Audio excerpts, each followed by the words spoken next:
하나님의 말씀 마태복음 5장 4절 말씀입니다. 마태복음 5장 4절 말씀.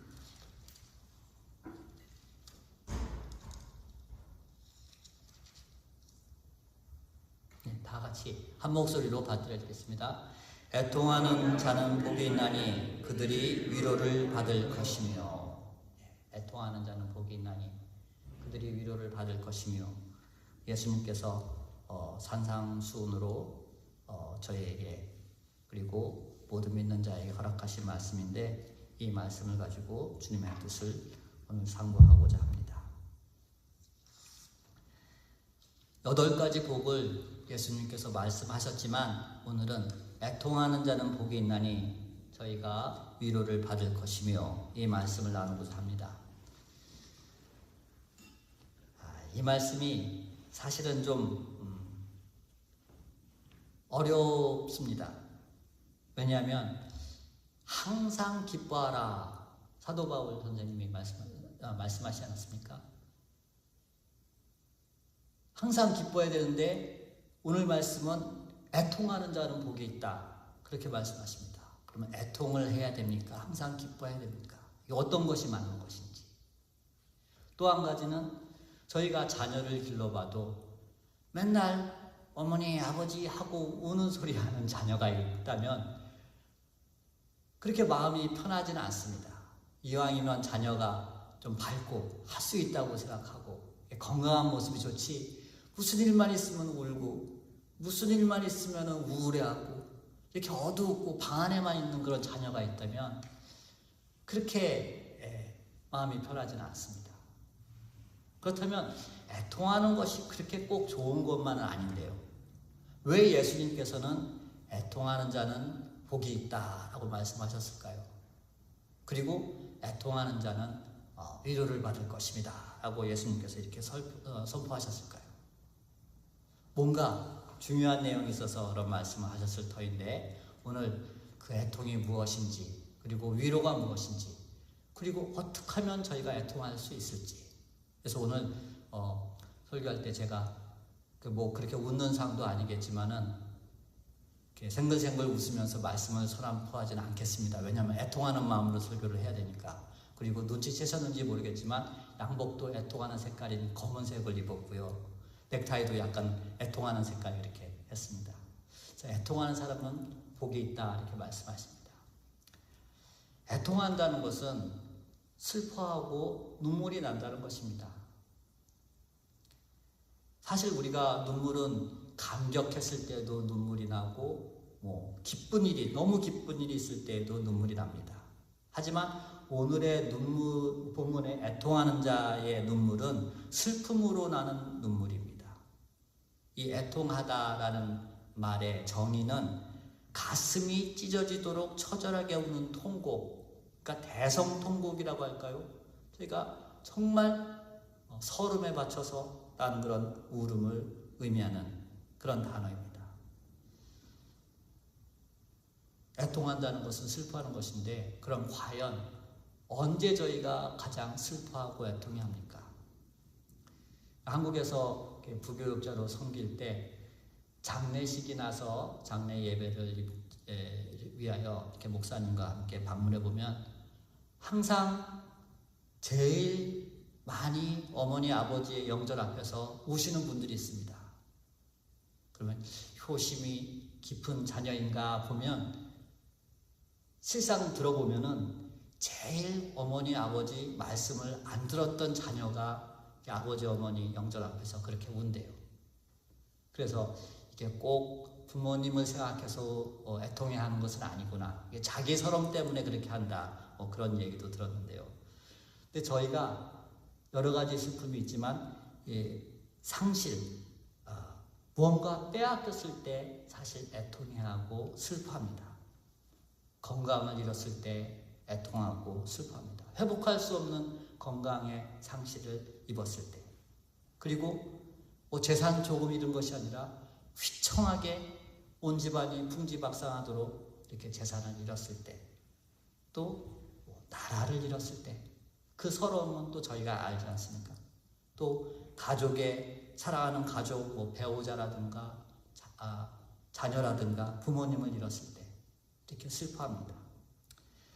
다른 말로 한다면 언제 저희가 슬퍼하고 애통하느냐? 저희의 평안, 저희의 행복에 필요한 것들을 잃었을 때, 그런 것들을 빼앗겼을 때 슬퍼한다는 것입니다. 빼앗긴다는 것이 그렇게 좋은 것이 아닌데 예수님은 오히려 이렇게 빼앗겨서 없어서 애통하고 슬퍼하는 자들이 복이 있다라고 말씀하십니다. 그럼 거기에 뭔가가 있는 겁니다. 그거를 저희가 찾아야 할 것입니다. 주님 앞에서 애통하는 자들이 복이 있는 것은 애통하는 자들은 뭔가가 부족한 것인데 실상은 저희가 부족하다고 인정할 때 주님께서 허락하신 은혜와 복이 임합니다. 그래서 애통하는 자들이 복이 있는 것입니다. 부족함을 느끼고 안타까워하고 슬퍼하는 자가 복이 있다는 것입니다. 아, 나는 충분해, 나는 풍성해 하면은 감사할 것 같지만 오히려 엇나갈 때가 더 많습니다. 부족하다, 모자른다, 뭔가 채워지지 않았다. 이것이 욕심이 아니라 정말 바른 방향을 향한다면 이것이 복받을 큰 요인이 된다는 것입니다. 오늘 두 번째 부른 찬송, 잘 아시는 찬송인지 모르겠지만 고요한 바다로입니다. 처음에 이 찬송을 들었을 때가 기억이 나는데 한국에서 벌써 30년 전이네요. 기도원에 갔을 때입니다. 한국 기도원은 미국처럼 시설이 좋지 못하기 때문에 그냥 강당 같은데 뭐 침낭 같은 거 깔아놓고 이렇게 잠자고 기도하고 그럴 때가 많죠. 근데 밤새벽 1시인가 2시인가 되는데 어떤 여자분이 찬송을 부릅니다. 근데 그 찬송이 이 찬송이었습니다. 고요한 바다로. 그때 몰랐습니다. 그런데 곡조가 꼭 한국 전통가요인 트롯 같더라고요. 그래서 저게 무슨 찬송인가 하여튼 듣고 있는데 그분이 다른 분들이랑 이렇게 대화를 하는 걸 들었습니다. 여자분인데 부인암이 생기셔가지고 항암 치료를 받다가 너무 힘들어서 그만하려고 하나님께 기도하러 기도원에 올라왔다고 그런 말씀들을 나눈 걸 들었습니다. 그래서 저분은 무슨 심정으로 저 찬송을 부르는데 무슨 찬송인가 나중에 찾아봤더니 이 고요한 바다로였습니다. 하나님 나라로 가는데 큰 풍랑을 인연하여서도 더 주님께로 가까이 간다. 그러니까 무언가 부족하고 상실되고 빼앗겨서 애통하는 일이 있지만 그 일을 통해서 더 주님께 가까이 갈 수 있다. 그런 모습을 이 찬송이 저에게 가사로 알려줍니다. 그래서 무언가 부족하다고 느끼게 되면, 빼앗겼다고 느끼게 되면, 슬픔과 애통이 생기면 빨리 하나님께 나와야 합니다. 그것이 복받을 수 있는 그런 하나의 요소입니다. 빨리 예수님께 간구해야 합니다. 이것이 믿음의 자세입니다. 부족함을 알고 하나님께 나오는 것. 그래서 풍랑을 인연해서 천국을 향하여 가는 자세입니다. 상실한 것을 하나님께 빨리 구하고 매달린 자들이 구약에서 이렇게 주님의 위로를 받는 경우를 많이 기록하고 있습니다. 이것은 일반적인 경우고요. 더 깊은 내용이 있습니다. 사실은 예배를 드리거나 새벽 예배할 때 새벽 예배 출석 안 하시다가 새벽 예배 출석하시는 분들이 있으면은 담임 목사님들은 놀라십니다. 덜컥 가슴이 가라앉습니다. 가슴 내려앉습니다. 왜냐하면 무슨 일이 터졌구나. 가족 중에 누가 편찮으시구나. 내지는 어떤 큰일이 생겼구나 하고 두려워하십니다. 그렇게라도 주님 앞에 나와서 그 풍랑을 인연해서 더 믿음으로 간다는 것 귀한 일이죠. 그것도 좋은 일이지만 더 높은 그리고 우리가 도달해야 할 그런 수준이 있습니다. 바로 하나님을 향한 부족함을 느끼고 깨닫는 것입니다. 하나님을 더 잘 믿고 싶은데 그것이 안 된다. 그것 때문에 안타까워하고 속상해하는 것입니다. 더 주님 말씀 묵상하면서 살고 싶은데 교회 와서 듣고 말씀 읽을 때는 기억나는데 기억이 안 난다. 참 그게 안타깝다. 속상해하고 눈물 흘리고 애통하는 모습입니다. 하나님 말씀에 온전히 순종하면서 살고 싶은데 그것이 안 된다. 참 안타깝고 속상하다. 해서 애통하면서 눈물 흘리는 것이 애통하는 자입니다. 모태로 신앙생활을 했는데도 이 모양이다. 슬퍼하고 애통하는 것입니다. 사도 바울이 그 말씀을 로마서 7장 24절에 그것을 표현했습니다. 오호라 나는 공고한 사람이로다. 이 사망의 몸에서 누가 나를 건져내랴. 마음대로 안 되는구나. 주님만 사랑하고 주님만 의지하고 주님 말씀대로 살고 싶은데 그게 안 되는구나. 아, 나 참 한심하다. 오호라 나는 공고한 자로다. 이 사망의 몸에서 누가 나를 건져내랴. 이 앞절에는 내 속사람으로는 하나님의 법을 즐거워하되 내 지체 속에서 한 다른 법이 있어 내 마음의 법과 싸워 내 지체 속에 있는 죄의 법으로 나를 붙잡는구나 이렇게 이야기합니다. 그러니까 저희 표현으로 한다면 마음으로는 잘 믿고 싶은데 살면서 그게 안 되는구나. 사도 바울 선생님도 그렇게 고백을 한 것입니다. 그러니까 저희가 이것을 인정하고 슬퍼하는 것이 애통하는 자입니다. 주님 뜻대로 살고 싶은데 저희가 안 된다. 이것을 솔직하게 인정하고 정직하게 바라봐야 합니다. 주님의 말씀을 주야로 목사하는 자는 복이 있다. 저희가 주님의 말씀을 사모하고 큐티도 하고 말씀도 듣고 노력을 하지 않습니까? 근데 그게 잘 안 됩니다. 목사님들이 가끔 지난주에 저번에 이 본문 가지고 어떤 본문 가지고 제가 설교했으니까 성도님들한테 물어보십니다.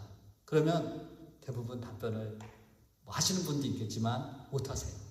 그러면 안타까워하시죠. 목사님이 이렇게 말씀을 설교하셨는데 기억 못한다고 안타까워하십니다. 우리가 말씀대로 살지 못합니다. 그런데요, 뉴욕의 허봉기 목사님이 그 설교 중에 그런 말씀 하시대요. 그런데 그 성도들만 가지고 말씀하실 게 아니라는 겁니다. 허봉기 목사님이 그런 말씀 하시더라고요. 목사님 자신이 설교를 했는데 무슨 설교했는지 기억이 안 난대요.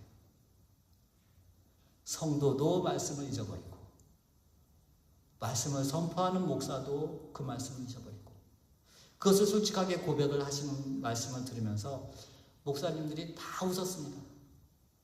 그래서 처음에는 성도님들 잊어버리세요. 그러니까 끄덕끄덕하고 하시다가 근데 목사인 저도 생각해보니까 설교한 말씀을 잊어버릴 때가 있습니다. 그러니까 목사님들이 팡 터졌는데 기가 막혀서 웃고 무안해서 웃고 그러니까 저희는 다 부족합니다. 주님의 말씀대로 설교하는 자도 말씀을 잊어버리고 듣는 자도 말씀을 잊어버리고 사단이 뺏어가니까 또 관심을 갖지 못하니까 그런 부족함이 있습니다. 그것 때문에 애통하고 눈물을 흘리는 자가 복이 있습니다. 그런 시도들을 해야 됩니다. 그것을 오늘 말씀이 우리에게 알려주십니다. 주님 앞에 나는 얼마나 주님 앞에 진지하고 정말 최선을 다해서 살려고 노력을 하는가. 그거를 포기하는 건 안 됩니다. 그런데 저희가 항상 핑계를 댑니다. 저희 나름대로 정당화를 합니다. 이 정도면 됐지.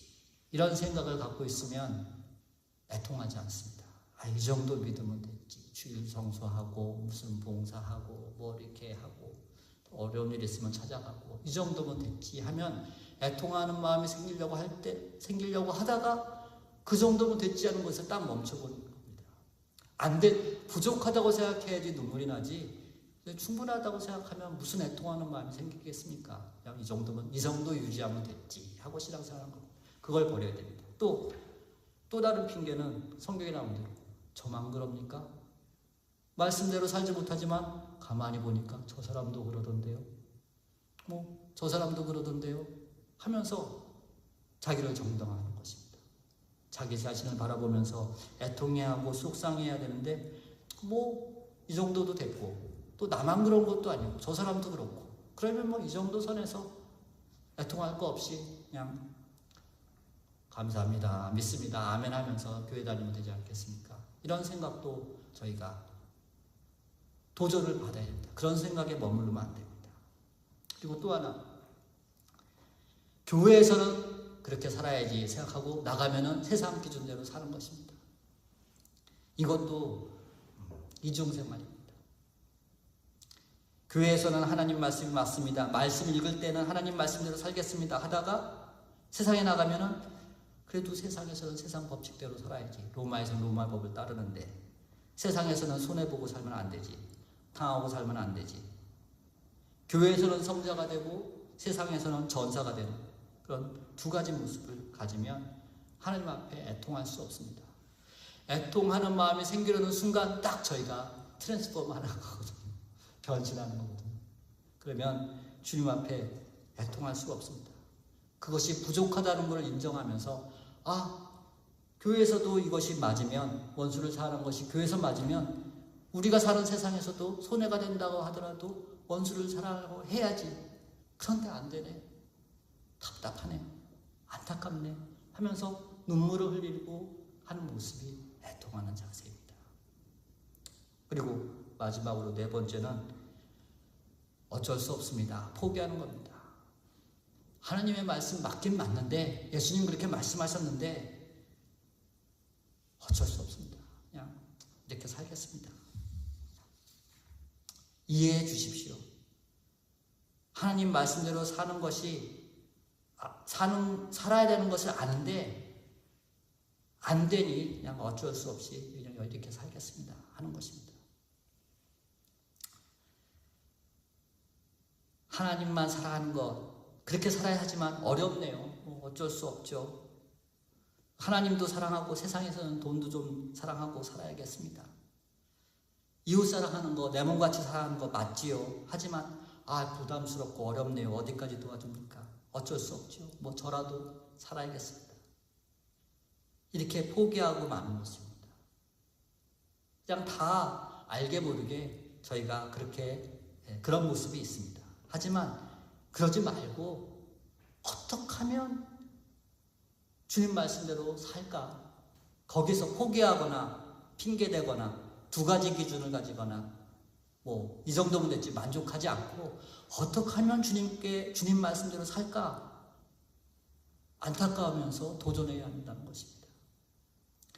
미시건에 있을 때 제가 세기너에 있었고 프린트 교회가 있습니다. 거기 장로님이 계시는데 정신과 이렇게 의사 선생님이셨는데 부흥회 때 그런 말씀을 하시더라고요. 고등학교 2학년에서 3학년 넘어갈 때 한참 전 얘기죠. 친구들이 보니까 성령 충만을 받았다는 거예요. 그래가지고 어떻게 하면 나도 성령 충만을 받을까 생각을 해서 그때 학교에 일찍 나와서 공부하라고 선생님들이 말씀하셨는데 담임 선생님을 찾아갔답니다. 그리고 하시는 말씀이 제가 새벽 예배를 가야겠으니 아침 자습에 출석을 못하겠습니다. 대신 더 열심히 공부하겠습니다. 그리고 선생님한테 혼났는데도 하여튼 은혜 충만하다는 교회에 가서 새벽 예배 고등학생이 드리고 그랬다는 겁니다.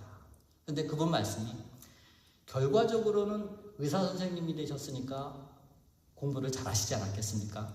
근데 자기 고등학교 1학년 때부터 3학년 때까지 성적 중에 그때 성적이 제일 잘 나왔대요.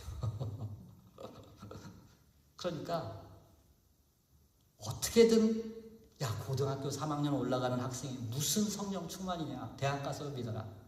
선생님은 그렇게 설득하실 수도 있었겠죠.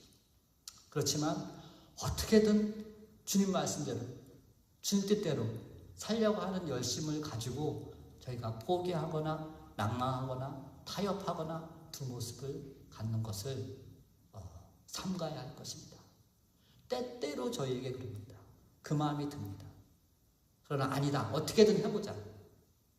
그런 노력을 해야 됩니다. 무디 목사님이 그렇게 했대요. 성경은 그분 성경을 이렇게 보면 이렇게 T, P, 뭐 이렇게 적혀 있대요. 그래서 주변의 성도님들이 물어봤답니다. 이 성경에 이렇게 밑줄 그어놓고 은혜 받은 말씀인지 어떤 건지 잘 모르겠지만 뭐 T도 적혀 있고 P도 적혀 있고 근데 그게 뭡니까? 그랬더니 T는 트라이 해봤다. 원수를 사랑하라 그러면 시도를 해봤다. 근데 잘 안 되는 거 나게 이렇게 적어놓기도 하시고 또 뭐 P는 증명이 됐다. 해봤더니 그렇게 되더라. 마음으로 묵상하고 은혜를 받는 그것도 좋은 거지만 저희가 어떻게든 주님 말씀대로 살려고 하는 그런 도전이 있어야 할 것입니다. 안 해보면 안 됩니다. 축구에서 페널티킥을 차지 않습니까? 아무리 세게 차도 골대 밖으로 차면은 들어가질 않습니다. 그리고 골프 하시는 분들은 얘기가 있는데 퍼팅은 그 홀이라고 하나요? 홀을 지나가게 골프공을 굴려야지 아무리 방향이 정확해도 홀까지 못 미치면 또르르 하고 들어가질 않는답니다. 마찬가지로 주님의 말씀도 아무리 좋아도 시도하지 않고 모자르거나 포기해버리면 아무 소용이 없습니다. 그러니까 저희가 믿는 자로서 정말 어떻게 하면 주님의 말씀대로 살까 진지하게 노력하고 힘써보아야 할 것입니다. 외람 때지만 간증을 하나 나누고자 합니다. 쉬지 말고 기도하라라는 말씀이 있지 않습니까? 항상 기도해야 한다는 것입니다. 저희 같이 일하는데 무슬림 자매가 있는데 꼭 어디를 가요. 하루에 뭐 3번인가요? 이렇게 그쪽을 향해서 기도를 하는 것입니다. 저희는 얼마나 기도합니까? 저희도 나름대로 위로를 할 수 있습니다. 아침, 점심, 저녁 식사하기 전에 기도하고요. 다른 사람 보든 안 보든 기도하고요. 아침에 일어나서 기도하고요. 잠잘 때 기도합니다. 그렇게 기도할 수 있습니다. 그렇게 말할 수 있습니다. 그러나 쉬지 말고 기도하라는 말씀은 저희가 좀 어렵습니다. 장신대 교수님 한 분이 성도님들한테 어떤 장로님들 세미나에서 한번 여쭤봤대요. 쉬지 말고 기도하라고 그러는데 기도하는 게 쉽습니까? 어렵습니까? 그러니까 어렵습니다. 왜 어렵습니까? 그래서 설문을 해봤더니 제일 많은 답변이 바빠서. 근데 그것도 맞는 말이지만 근데 그 교수님 말씀이 인상적이더라고요. 바쁘니까 더 기도해야 되는 거 아니에요? 바쁘다고 기도 안 하면 더 힘들걸요? 그렇게 말씀하시더라고요. 저에게 도전이 됩니다. 바쁠수록 더 기도해야죠. 바쁘다고 기도 멈추면은 저희에게 더 곤란하고 어려울 것입니다. 개인적인 간증을 나누고자 합니다. 운전을 합니다. 그렇게 살고 있습니다. 그런데 하루에 15군데를 가야 된다. 아무리 해도 그 시간이 정해져 있습니다. 그러면 어떻게 시간을 절약하느냐? 한 군데를 1분이라도 빨리 가면은 15군데 가면 15분을 더 시간이 세이브가 됩니다. 그러니까 그 1분을 빨리 가려고 과속을 해보고 수월을 해보고 경찰 차 있나 보면서 가고 그러는 것입니다. 그런데요, GPS 구글맵이 있지 않습니까? 아무리 용 써봐야 거기서 비슷합니다. 거기서 20분 나온다면 20분 나오고 그럽니다. 그런데 쉬지 말고 기도하라는 말씀이 있지 않습니까? 그래서 이것도 기도를 해야겠구나 라고 생각하고 운전하면서 하나님 은혜를 베풀어 주십시오. 여기 20분 걸린다는데 하나님 안전하게 잘 가게 해주십시오. 이렇게 기도를 했습니다. 무슨 일이 벌어졌겠습니까? 앞에 차가요 차선을 바꾸더라고요. 근데 그 차가 한두 개 차선을 바꾸면요 신호 하나를 덜 받아요. 그러면 시간이 세이브가 돼요. 물론 홍해가 믿음이 적어서 홍해가 갈라지듯이 쫙 갈라지진 않았습니다.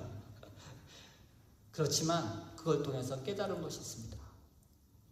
GPS대로 됩니다. 인공위성에서 다 차량 소통량 봐가지고 이 정도 시간이 걸리겠다 나옵니다. 제가 아무리 노력해도 5분 정도 더 걸리면 더 걸렸지 빨라지진 않습니다. 근데 주님께 은혜를 구하면, 쉬지 말고 간구하면 뭔가 그래도 하나님께서 인도를 하십니다. 그 다음부터 깨달았습니다. 운전을 해도 기도하고, 병원을 가도 병원에는 의료보험이 있고 치료비를 내지만, 의사 선생님이 있지만 치료하는 분은 하나님이십니다. 기도를 하고, 자녀를 시험을 본다, 학원을 보낸다, 아무리 좋은 선생님을 붙여도 머리에 들어오게 하시는 분은 하나님이십니다. 기도를 하고, 다 기도할 것이 있습니다. 쉬지 않고 기도할 것이 있습니다. 여기까지만 말씀드리면은 좋겠는데 그것도 또 잘 안 됩니다. 하다가, 쉬지 말고 기도하다가, 은혜를 구하고 기도하다가 또 딴 생각나고, 직장에서 혼난 일 있으면 그거 생각나가지고 기도 멈춰지고 그렇습니다. 그러니 우리는 포기해서는 안 되지만은 최대한 노력하고, 그렇지만은 또 안 된다는 것을 하나님께 고백하며 애통하고 안타까워해야 됩니다. 그것이 애통하는 자입니다. 그러면 이제는 애통하는 자에게 주시는 복, 주님의 위로는 무엇인가? 그것을 살펴봐야 합니다. 위로라는 단어는 글자 그대로 눈물을 닦아주시는 겁니다. 저희 슬픔을, 아픔을 해결해 주시는 겁니다. 하나님은 위로의 하나님이십니다. 아픔과 고통과 눈물과 슬픔을 해결하시는 하나님이십니다. 그런데 하나님의 위로는 특징이 있습니다. 하나님의 위로는 하나님의 능력으로 정말 말도 안 되는, 세상 말로 하면 말도 안 되는, 그리고 기적 같은 일로 저희에게 위로하시고 응답하십니다. 아브라함의 예를 들어보겠습니다. 아브라함의 아내 사라가, 아브라함과 사라가 다 잉태하지 못한 거죠. 아들이 없었습니다. 이 아브라함과 사라에게 하나님의 위로가 임했습니다. 잉태하지 못한 사라였죠. 아브라함의 문제입니까? 사라의 문제입니까? 아브라함도 다른 데서 아이를 낳고, 그러니까 아브라함 문제도 아니고, 또 사라도 문제는 아니었습니다. 왜냐하면 경수가 있었거든요. 그런데 문제라고 할까요? 사라가 경수가 끊긴 후에 하나님께서 아브라함과 사라를 위로하셨습니다. 경수가 끊겼다는 건 이제 가능성 제로 아닙니까? 더 이상 가임할 수 없다. 그거를 얘기하는 거 아닙니까? 그때 하나님께서 이삭을 주시는 약속을 하시고 이삭을 실제로 주셨습니다. 나사로를 살리시는 하나님의 위로도 마찬가지죠. 일찍까지 않으셨습니다. 시간이 지나서 오히려 하나님의 능력을 나타내기 위해서 시간을 지나서 예수님께서 가셨습니다. 이스라엘을 회복시키는 하나님의 위로도, 출애굽의 위로도 모두 공통점이 있으니 하나님의 능력에 의한 위로, 기적에 의한 위로였다는 것입니다. 우리가 상상할 수 없는 어떤 것으로 우리를 위로하십니다. 위로의 하나님은 하나님을 사랑하기 위해 애통하는 자를 돌보시고 슬픔을 풀어주시고 눈물을 닦아주십니다. 애통하는 자들을 하나님의 기적으로 위로하십니다. 기도할 수 없어 애통하는 자에게 기도하는 기적을 행하십니다. 하나님을 사랑하고 이웃을 사랑하지 못해 안타까워하고 애통하는 자에게 하나님과 이웃을 사랑하는 기적을 허락하십니다. 원수를 사랑해야 하는데 사랑하지 못해서 안타까워하고 속상하는 자에게, 그래서 애통하는 자에게 원수를 위해서 기도하고 사랑하는 기적을 허락하십니다. 더 나아가서 하나님의 말씀에 순종하지 못해 애통하는 자에게 계속의 예수님을 믿어 구원에 이르는 기적을 베푸셨습니다. 우리가 주님께 최대한 노력했지만 그래도 부족합니다. 아무리 열심히 해도 주님 뜻대로 사는 것이 부족하고 힘듭니다. 애통해하고 슬퍼할 때 주님께서 저희를 위로하여 주시고 저희를 그래도 보듬어 주시며 희망으로, 소망으로 인도하신다는 것입니다. 구약 시편 1편 1절 2절 말씀을 보면 복 있는 사람은 악인의 꾀를 쫓지 아니하고 죄인의 길에 서지 아니하며 오만한 자의 자리에 앉지 아니하고 오직 여호와의 율법을 즐거워하여 그 율법을 주야로 묵상하는 자로다라고 기록되어 있습니다. 이 시편 1편에 복 있는 사람은 주님의 말씀을 사랑하는 자, 죄를 떠나가는 자, 이런 자를 복 있는 사람이라고, 복 있는 사람의 조건이라고 기록합니다. 반면에 오늘 저희가 읽은 산상수, 예수님의 복 있는 사람은 이런 자, 심령이 가난한 자, 애통하는 자, 온유한 자, 마음이 청결한 자, 이런 자들이 복이 있다고 말씀하시죠. 그러나 생각해보면 시편의 복 있는 사람과 예수님의 복 있는 사람은 다르지 않습니다. 죄를 멀리하고 말씀을 사모하면, 그 말씀을 사모하기 위하여 애쓰고 노력하면, 그래서 자신의 부족함을 고백하게 되면 은혜를 허락하시고 저희에게 위로를 허락하시기 때문입니다. 저희가 하나님 앞에서 항상 정직하고 솔직하게 살펴볼 일입니다. 어제 말씀을 이렇게 정리하면서 애통하는 자는 복이 있다 했으니 저도 애통하는 마음으로 주님 앞에 아무리 해도 이거 잘 안 되는데요 하는 것을 기도하자 하고 기도를 했습니다.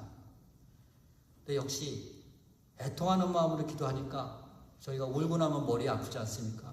기도하고 나는데 머리가 지끈지끈 아픈 겁니다. 그래서 애통하는 것이 이렇게 힘들구나. 이것도 쉬운 일이 아닙니다. 부교육자로 섬길 때 교회에서 장례가 많이 날 때가 있습니다.